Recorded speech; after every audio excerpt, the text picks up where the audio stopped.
What's up, watchers of the Marvel Multiverse? Welcome back to the Marvelous Wave, and I hope you guys all had a wonderful holiday. Today we have a pretty big report and leak concerning Spider-Man No Way Home. But how does this all make sense concerning the movie's been out? Well, a few days ago, Tom Holland, as well as the writers of Spider-Man No Way Home, commented on the plethora of deleted scenes from the film. Scenes that included some of their favorite moments, but ultimately had to be cut as the runtime of No Way Home was over 2 hours long. And they really wanted to streamline the movie and make it feel as if it flowed as much as possible, which obviously any director wants for any movie. With that said though, there are a ton of deleted scenes that are left on the cutting room floor for Spider-Man No Way Home, including an alternate ending which would drastically impact the future of the Spider-Man character, and differs greatly from the ending that we actually got in No Way Home. Spoilers for No Way Home will be in the rest of this video. We've given away 4 hot toy figures already, and we're giving away a 5th one. To enter, all you have to do is follow the rules in the description, as well as simply like the video, turn on notifications, and subscribe to the channel.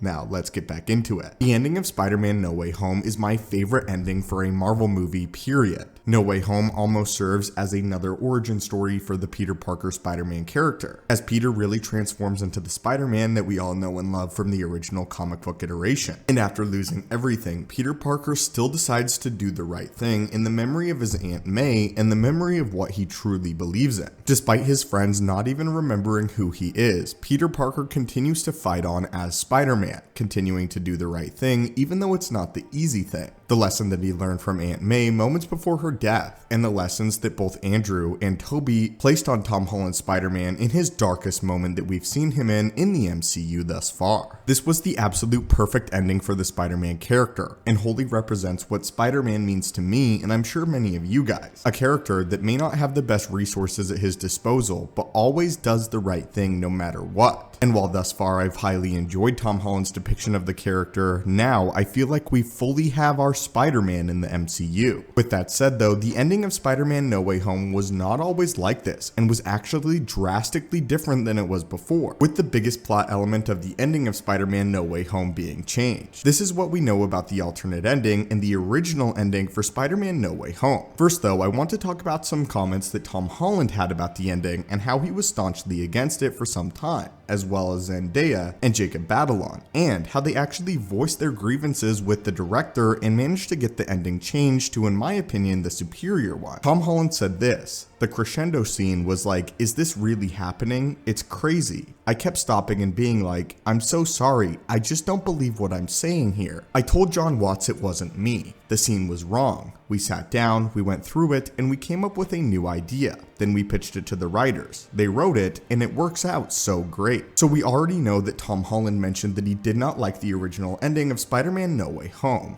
This is the original ending. Apparently, Doctor Strange was still set to set the multiversal trespassers back to their home realities after they had been cured. Along with Tobey and Andrew, Aunt May was still slated to be killed at the hands of the Green Goblin. However, Doctor Strange was not going to cast a spell that would cause the universe to forget that Peter Parker even existed in the first place. Not even that he's not Spider-Man, but Peter Parker altogether, causing MJ and Ned, as well as all of the remaining Avengers, to forget who Peter Parker is. However, in the original alternate ending, this was not going to happen. But after the death of Aunt May, Peter Parker, who the public still knows as Spider-Man, was going to break up with MJ in fear of her getting hurt in the future, mentioning that even though Andrew Garfield's Spider-Man managed to save her here, he was not willing to risk this in the future. The same goes with Ned. He did not want to endanger them, and therefore graduates high school and decides to break up, in a way, with both Ned as well as MJ. He then would get his own apartment and have his last final swing, with the final triumphant moment being very similar to what would have happened at the end of The Amazing Spider-Man if Peter had kept his promise to stay away from Gwen. This all leads into comments made earlier in the film in another deleted scene by Andrew Garfield and Tobey Maguire where they talk about the Green Goblin. And while I'll make a video talking about the Green Goblin more in depth if you guys want that video and request it down below, basically Andrew and Tobey talk about how dangerous it is to have loved ones and how they've both made sacrifices to have loved ones and be Spider-Man at the same time. especially when concerning someone like Norman Osborn. Again, what would have remained the same here is the public would have still had knowledge that Peter Parker is in fact Spider-Man, and everyone would have remembered this as Peter Parker went off to a different college from Ned and MJ. The scene where Tom Holland obviously says he doesn't feel like Peter Parker would do this is the scene where he breaks up with MJ, because it wouldn't have been sincere to who Peter Parker is as a character, as his friends and family are the most important to him. We obviously still got elements of this in the ending that we saw in Spider-Man No Way Home, with Peter seeing the scratch on MJ's head and deciding not to tell her that he is Spider-Man and that they used to date, which means they obviously still had elements of this original ending in this script, but I think it plays out much more nuanced than it does in the original ending in the film that we got. And again, I think in this case the actors and John Watts are absolutely right